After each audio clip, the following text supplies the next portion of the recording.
kii ñoo ngi leen di nuyu di rafetlu bu baax a baax ni ngeen àndee ak suñu ay programme fas yéene ànd ak yéen ci xibaar yi timis yi la ca gën a fës building bi ñu tuddee Mamadou Dia di building administratif ak lakk fa am tey jëlee 10e étage bi moo doon lakk pompier wàll si ci ba fay lakk ga nit faatuwu ci waaye am na yu ca yàqul li sooke lakk gi ba léegi amaguñ ca takk bu wér.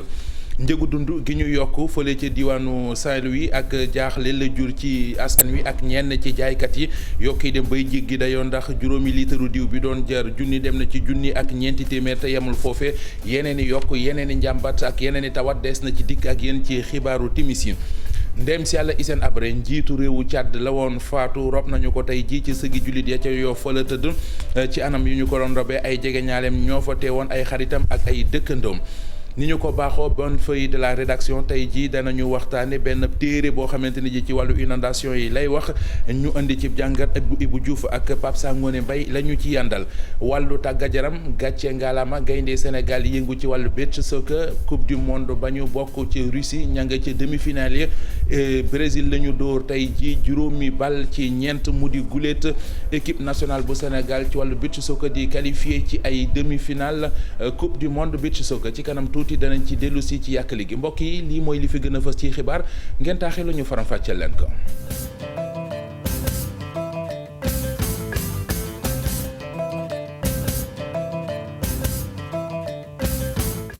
leen rafetlu ànd bi ak télévision Futur Média xibaaru timis yi lii ñu ko junjee woon la ñuy duggee ak yéen ci yaatal gi dañu koy doore ak lakk gi nga xam ne am na tey jii ci digg bëccëg gi ca building administratif mu di building bu ñu tuddee mam président Mamadou Dia nekk kon ca Ndakaaru 10e étage ba moo doon tàkk pompier ñoo ca wàll si fay lakk gi nit faatu ci waaye am na yu ca yàqu li sooke lakk gi nag ba fi mu nekk nii amaguñ ci takk bu wér dañ ci yànd ak Aminata Mbare Sow.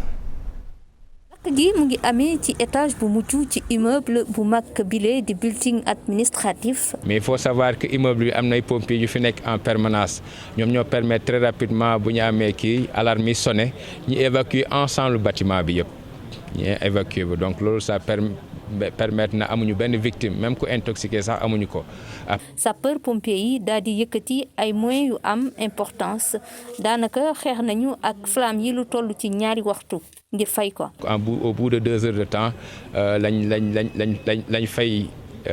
incendie bi mais incendie bi fay na ça n'empêche pas que personnel yi lañ fi des pour mën a assurer wu du am benn reprise de feu donc lu ñuy tuddee ñun ci jargon pompier déblayer dégarnissage dañuy xool fu nekk ci fil yi fii ci gaine technique yi surtout parce que ñoom ñoo gën a important ndax amul luy tàkk loolu yëpp dañ ci sottiyaat ndox vérifier lampe par point chaud.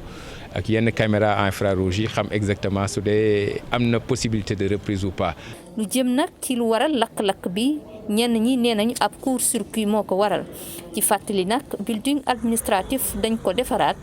ci noonu sax ñu daal di koy jox tur feu président Mamadou Dia loolee ñu ko amalee ci atum 2019 building administratif nag mooy immeuble bu mag boobule nga xam ni moo jàkkaarloo palais de la République. taax moomee di building administratif building président Mamadou Dia ca la ñuy desandi fàttali ko tuuti ci taarix yi taax la moom atum 1953 la ñu ko tabaxoon ginnaaw bi ñu di ciy defaraat atum 2019 koppare ñu ko defaree état bu Sénégal ne fanweeri milliards ak ñaar la ca def geneenu kuréel goo xam ne dafay saytu xibaar yu ñuy jibal ndax wér na ñu naan ko Africa Check ñoom la ñu gis moo di la ñu dugal ca taax ma mat na ñeent fukki milliards ak lu mu ci mënti doon dañuy ànd ak Mamadou Fall cib taxaw seetlu. building administratif di bâtiment boo xam te ne fukki étage la mbooleem kon administration bu Sénégal représenté wu fa ñu daal di koy réceptionné ci atum 2019 koppar gi ñu ne def nañ ko toll ci fanweeri milliards ak ñaar loolee di source officielle bi waaye building bi am na ci lu toll ak juróom-benni téeméer ak fanweer ak juróom-ñeenti pièces ñeenti téeméer ak juróom-ñetti bureau fanweer ak ñaar ci ay salle de conférence juróom-ñeenti salle de réunion ñaari restaurant yu mucc ayib fukk ak ñaar yu dortoir yu service yu sécurité juróom fukk ak ñett ay toilettes individuelles juróom-benn fukk ak benn di bloc toilette fukk ascenseur ak ñaar téeméer ak juróom-ñaar fukk ak ñeent ay place su parking ñaar fukk ak ñett entrepôt juróom-benn fukk ak juróom-ñaar ay locaux techniques mu di ab projet boo xamante ni projet de rénovation boo xamante ni ñu ngi ko démarré ni ki atum 2013 gouvernement bu Sénégal def lu nu mel ci koppar gi ñu ci dugal nag ñaar fukk ak juróomi milliards yi nañ jàpp ni banque ouest africaine de développement moo ko financé entreprise yi ko gagné di Bamba Ndiaye SA moom mi nga xamante ni kon moom lañ joxoon marché bi daanaka sax liggéeyam njiitu réew mi kontaan ci loolu ndax yëkkati woon na ay kàddu nii lii nekkul rek loo xamante ni ab rénovation de façade la waaye ab restauration de profondeur maanaam defar ko bopp ba genn building administratif bi ñu mujj koy soppi mu méngoog jamono ci wàllu écologie ngir ñu mën a maîtriser lii di ndox mi courant bi daanaka sax système photovoltaïque bi fa nekk ci wàllu courant kon puissance am ñu xayma ko ci 546 kilowatts loolee rek di wane kon yeesaayu building boobu lay waaye koppar gi ñu yëkkati ne def nañ ko ci indi nag werante état bi moom daal di ne fanweer rek ñaari milliards la ci def waaye Mamadou Lamine Diallo bu parti tekki moom nee na bâtiment bi la mu lekk ëpp na loolu toll na ci ñeent fukki milliards mu di nag montant boo xamante ni kii di Afracek moo ko confirmé nii daal njëg gi ci njëxantal gi toll na ci fanweer ak juróom-ñeenti milliards ñu toftal ñetti téeméer ak juróom-ñeent fukk ak juróom-ñetti millions ak juróom-benni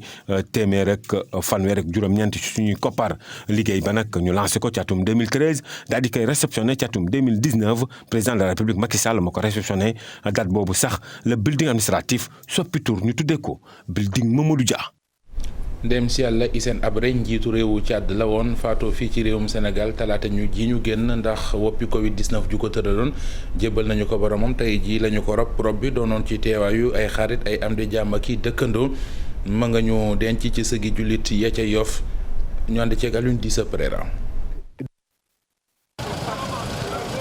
ci almeeru Baqiya bu Dakar Yoff la ñu mujjee denc ki nga xam ne mooy Hissène Habré ki fi nekkoon président bu réewum Tchad diggante 1982 jàpp 1990 ay mbokkam ak ay xaritam gunge ko ci këram gu mujj ku si nekk di indi sa seede. nun waa Wakaam dañ soxla woon pour jël néew bi yóbbu ko Wakaam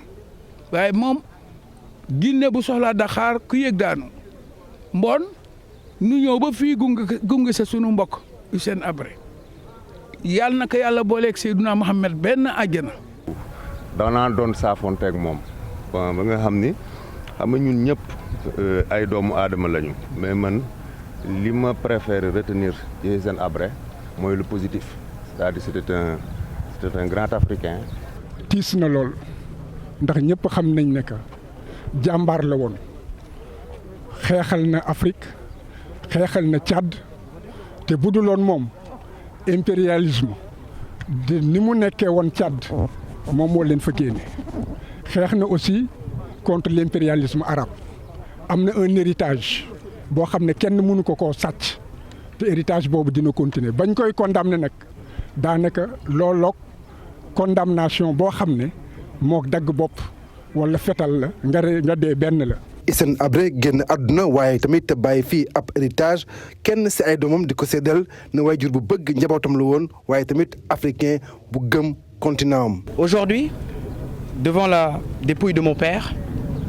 baay bu baax la woon daan nañu wax ne ñun ay doomam ñun ñooy richesse bi gën a rëy bi mu am. te injustice bi mu subir bi tax ñu séparé ak moom juróom-ñetti at gis nañ ko mu ànd ak pas-pas ak dignité. et fier était profondément ancré en lui. levée du corps bi ñu ngi ko amal fële nga xam ne mooy mosquée omarienne te ki nga xam ne mooy Thierno Mountaga Bassirou Tall moom moo ko jullee.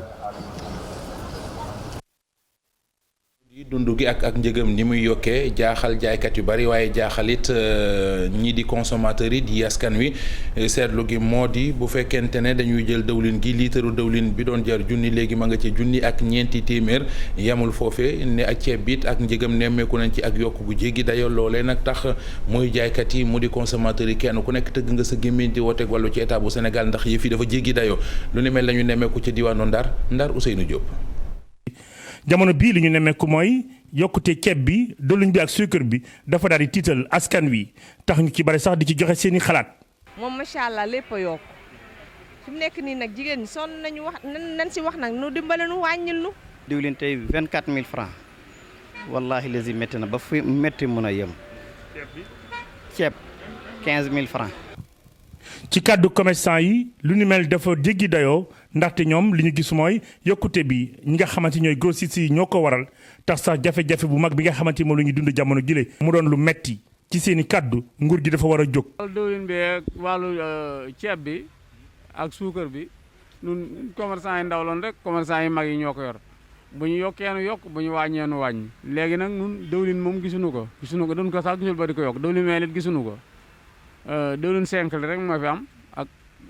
kese moo fi am ci marché bi gisuñu beneen diwlin. kàddu ko président comité d'entreprise des marchés bi nekk ci diwaanu Ndar Géej yokkute bi naam am na waaye fa mu gën a tar mooy ci diwlin bi suukar bi nag fa mu nekkoon jéggiwu ko ceeb bi nag yokkute bi tuuti la. ndax ñun suñu wàllu bopp ñun gisuñu diwlin mais li ma la mën wax mooy diwlin 5 litres bi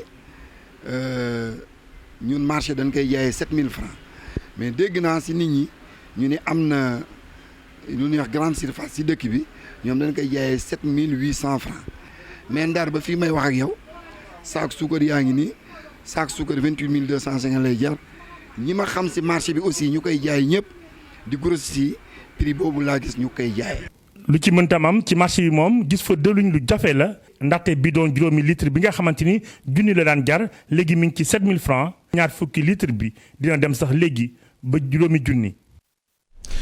comité suivi Fonds Force Covid-19 ak rapport bi ñu def société civile ak kuréel gii di International Budget Partnership xëy nañ di ko jàngat ab atelier bu ñu doon amal ci la ñu ko doon waxtaanee xool ana la ca dox ak la ca doxul yamuñu ci am nañ yéene wàcc ci askan wi ngir waxtaan ak ñoom ci xalaat bi ñu amee ci ni ñu doxalee koppari Fonds Force Covid-19 yi Alassane Ba Sangone Mbaye. ab exercice la bi nga xamante ni ci waxtoom la agsi ñu sori lool lépp li nga xamante ni dafa jëm ci wàllum politique ñu gis ne jamono ji faaw nag ñu fexe ba comprendre nan la ñu yore kopparu askan wi ci contexte bi nga xamante ni ñu ngi dund mbas mi ginnaaw bi ñu bokkee ci li nga xamante ni moom mooy tëral comité Fonds Force Covid-19 jamono ji ñu jàpp ni xayma li nga xamante ni moom la ñu jot a def jot na. rapport lu muy jariñ mooy nga jël ko gëstu ko xool li ci baax nga wéyal ko. li nga xam te ne ni am nay rëq-rëq nga jubanti ko loolu waral suñu ndaje bi tey gis nañ ne bi ñu defee rapport d'audit bi ñun ñëpp taxaw nañ rapport d'audit fichier électoral taxaw nañ am taxawaay bu ñu ci am pour que li fi jógee ñu doxalee ko mais noonu la ñu waree aussi bu amee rapport bu mel nii si li ñuy yoree suñu alal ñu am tamit taxawaay bu ñu ci def. ñu ni ñun balaa ñuy dem ci citoyen di wax ak ñoom lu ñu xam wala lu ñu wóorul nañ toog ak ña nga xamante ne ñoom ñoo produire rapport bi ba noppi. buñ ñu waxee la ca ne bu ñu xasee ba xam loolu ñu waxtaan ceeg ñoom. junni milliards yi nga xamante ni moom lañ jagleeloon Fonds Force Covid-19 jur itam junni laaj am na ay ministères sax yi nga xamante ni jot nañ leen joxoñ baaraamu tuma ci doxalin wi fii ci ndaje mi buñ demee ba jot lépp li nga xamante ni élément la daañu fexe ba askan wi jot ci itam. dem ci 14 régions yi nga xamante ne fukk ak ñeent régions yi nga xamante ne Sénégal am na ko bu ñu jëlee rapport googu. ñu mën cee waxtaan ak sénégalais yi waxtaan ceeg ñoom nag ci kaddu ak baat yoo xamante ne ak kàllaama goo xamante ne dañ ko dégg. am na ministère yoo xam ne seen yorin maanaam kenn mënu leen reprocher dara mais am na ci ministère yoo xam ne am nay rëq-rëq ni ñu yoree alors loolu dañ koy jël ñun càmbar ko rëq-rëq yooyu fexe ba ñu jubanti ko loolu la ndaxte dara weesagul. xamal nañ leen ne aussi lépp mi ngi ci rapport bi et rapport bi bu soobee yàlla dañ ko def en ligne. def nañ li ñuy wax consultation citoyenne démarré nañ ko te ñi ngi xaar nit ñi au niveau du siège. bu ñu paree ci ndaje mi acteurs yëpp am yaakaar ne daañu jot ab restitution bi nga xamante ni initiative yu bàyyi ko ci société civile yi la jëm ci nu ñuy xayma lu ñuy yore koppar gi nga xamante ni moom lañ jagleel Fonds Force Covid-19 waaye itam ñu am yaakaar ni nguur gi dana leeralal laaj yi nga xamante ni askan wi dana koy laaj mu jëm ci nu ñuy yore kopparu askan wi. appel mu di association presse en ligne kuréel la gu jaboote taskatu xabaar yi yëngu ci presse en ligne xëyee nañu tey ji ab lël ba lañ ci doon waxtaane moo di kaaraangeeg taskatu xabaar yi ndax gis nañ ne bari na lu ca photo ñu am nay pexe yu fa jibe seet nu ñuy def ba gën a taxaw ci seenu kaaraange mu di sécurité journaliste yi Fat Bintou Konté. kii ab caméra moo mën la Adja Ndiaye lañ koy woowee ma ngay nettali jaar-jaar yi nga xam ne am na ko ci diggante moom ak waa police. dañu jóge ci affaire Dj Malick bi ba pare bay ñibbi ñuy xaar chauffeur bi policier bi fekk ma foofu na ma jóge fii ma ne ko non damay dem chauffeur bi lay xaar mu saaga ma ne ko am mooy yaay moo tax nga saaga si la ñëw rek poñe après ma ne ko bàyyil mu poñe ma ne ko grand bàyyil mu dóor man ti ma dóor ñu xaw a jote ñu jàppante si lañ ma dugal rek ñoom ci oto bi jàpp ma dóor ma wéq ma si laa jëlee ay problème jusqu'à présent maa ngi dem hôpital. ay journalistes yoo xam ne dañ leen gaañ ñeneen ñu leen di xokkatal organe de presse yoo xam ne dañ leen attaqué ay oto yoo xam dañ leen yàq mu di ay violence yoo xam ne jamono ji journalistes yi dund nañ ko ci période de Covid 19 bii léegi. depuis août 2020 journalistes yi ñi ngi dund ay jafe-jafe yu doy waar ndaxte ñi ngi leen di fekk seen këru liggéeykaay di leen agressé li ñu ko commencé ci les échos parce que simplement publier nañ benn information ci benn kilifa diine ñu ne am na Covid yàggul journaliste bi nga xam ne Dakar reporter Dakaractu bi ñu dem sur le terrain ay policiers brutalisé ko gaañ ko. mun leen protéger nag nguur gi dafa teg ay mesures yoo xam ne danañ ci mën a sukkandiku. seen kaaraange dafa nekk loo xam ne day poser ay problèmes effectivement am na ay dérives am na ci ay cas yoo xam ne laal nañ diw wala diw et cetera mais loolu li koy saafara mooy secteur bi ci boppam organisé wu fexe ba nga xam ne daañu mën a ràññee kan mooy journaliste ak kan moo dul journaliste et ci ràññee boobu. am nañ ay solution yu ci mel ni carte de presse bi nga xam ni kenn mënu ko falsifier n'importe quel agent de sécurité de force de sécurité mën na ko vérifier facilement ci téléphone am. bu nu seetloo nag ak crise sanitaire bi li nga xam ne moom moo di atteinte à la liberté de la presse dafa gën a yokk surtout nag li jëm ci wàllu sécurité ak protection journaliste yi. programme xëyu ndaw ñi COJER bu Kanel indi nañu ay leeral gannaaw ay kàddu yu bàyyeekoo ci conseils municipaux de la jeunesse di tuumal ministre bi ñu dénk wàllu environnement ci ne daal dafay jël ay nitam yu koy jàppal tànk ci wàllu politique di seet nu mu leen defarale loolee nag weddi nañu ko ba mu set wecc nee nañu recrutement bu ñu ci def ci yoon lañu ko teg amul benn lënt te ci teewaayu sous-préfet bu Kanel lay doon ak lu aju ci li nga xamante ne ji moom mooy teewaayu kilifa yi ko war a séq mu ne ñi yëkkati kàddu di jébaane jublu ci dara lu dul bëgg a gàkkal deru Abdou Karim Sall Ibrahima Sidiki daaf mi ngi bokk ci COJER bu Kanel dañu koy déglu ay kàddu yu leeral yu mu fi bàyyi. département yi Sénégal yi mën nañ 45. waaye déggoo leen fenn coow loolu coow li ci benn parti kese ci département de Kanel ngeen koy dégg benn pàcc bu ndaw ñoom ñooy wax loolu donc loolu day firnde ne rek wax du lenn lu dul politique ndax ñoom jàpp nañ ni kooku dafa am lu mu leen di yàqal politiquement donc ñu yónnee ay xale pour ñu ñëw yàq der tuumaal Abdou Karim Sall naan def na ay affaire politique alors que demeewul noonu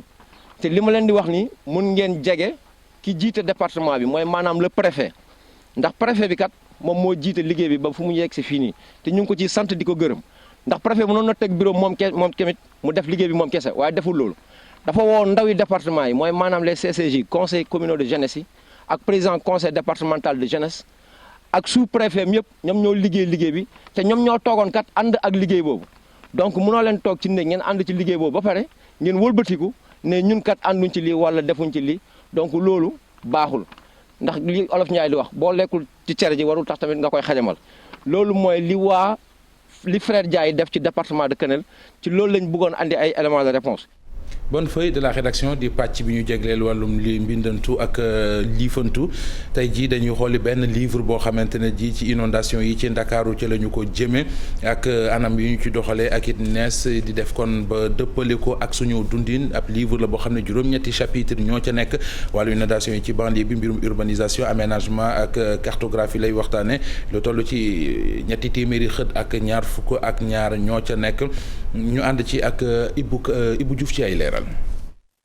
benn téere ñetti pàcc yoo xamante ne dañ ci wax lu toll ci fukki expert ak benn ku ci nekk wax ci lu aju ci wàllu mbënd mi ak nees def ngir mën ko fi jëlee ci loolee nag liñ ci mën a jàpp tamit bokk na ci wàllu urbanisation. yenn saa yi ñu bari ñuy wax plan yi nga xam ni moom lañ war a tëral balaa nit ñi dëkk wante plan rek waaw plan am na solo trop mais plan bala moo gën a am solo. askan seen bopp xam lu plan bi wund ba ñu xam ni fii du bërëbu dëkkuwaay fii bërëbu àll la fii lii la fii loolu yëpp dafa bokk ci gox. ci xalaat bi nga xamante ne daxañ nañ ko ci bile téere wekk ko tamit ci wàllu inondation ci Ndakaaru nees def ngir jële ko fii. lenn rek laa ci gën a pointé mooy taxawaayu commune yi gis nga réew yi jëm kanam. bu ñi bëgg a gérer seeni gox-goxat commune dafay am doole gu mat sëkk ci xam-xam ci ay pexe ci alal loolu lañ gisul suñu réew yi. am nañ beneen xalaat bu ñu indi tamit ci bile téere lu aju ci zone humide maanaam béréb yi nga xamante ne ci ay jamono te doon am ndox. suñu dëkk bu jëlee Ndakaaru na mu dundee na mu màggee dafa màgg ci màggaay goo xam ni dañuy fatt ay déeg di suul ay. dégg pour dëkk bi jëm kanam ndax ni mu bindoo woon la wante yooyu buñ ko fi bàyyi woon tey jii li ñuy waxee mbënd bi duñ ko waxee noonu. marigot ba ñuy wax ba nekk biir Kër Mbaye Fall bu fi nekk loon pexe yooyu gën a métti. ci bile téere wax nañ tamit ci lu aju ci li ñu duppee dérèglement climatique wala changement climatique. kenn ñun xam nga ñun environnementaliste xam nga kon nangu nañ du ñun la ñuy convaincre ci wàllu changement climatique wante daf fi tawul taw bu fi mosul taw te nag nañu bàyyi xel ni projet bi def na fi liggéey bu am solo ci yenn gox yi mais projet bi ñoom sax ba ñuy def seen document de capitalisation nee na leen nañu continuer plan directeur de drainage bi. liñ ci jublu rek mooy fexe ba gunge ñi nga xam ne ñooy décider ñu mën a am ci lu ñu jëfandikoo ngir li nga xamante ne moo sonal ñëpp ni mbënd mi ñu mën ko jëlee ci réew. wàllu tàggat yaram ak coupe du monde beach soccer ba ñuy amal ci Russie. Ibrahima Ndiaye Chita mooy manager général bu équipe nationale beach soccer gis-gis bi la am ci équipe bi. da nga gëm li nga gëm ñi nga yor nga gëm leen defe naa ne pour. mbokk yi foofee la ñu yem ak yéen ci xibaaru timis yi ci télévision Futur Média yeneen i xibaar 20h ci tubaab lay doon ak Sara Cissé jaa ngeen jëf yàlla nañu yàlla dooli jàmm ñu fanaan jàmm ba suba ak jàmm.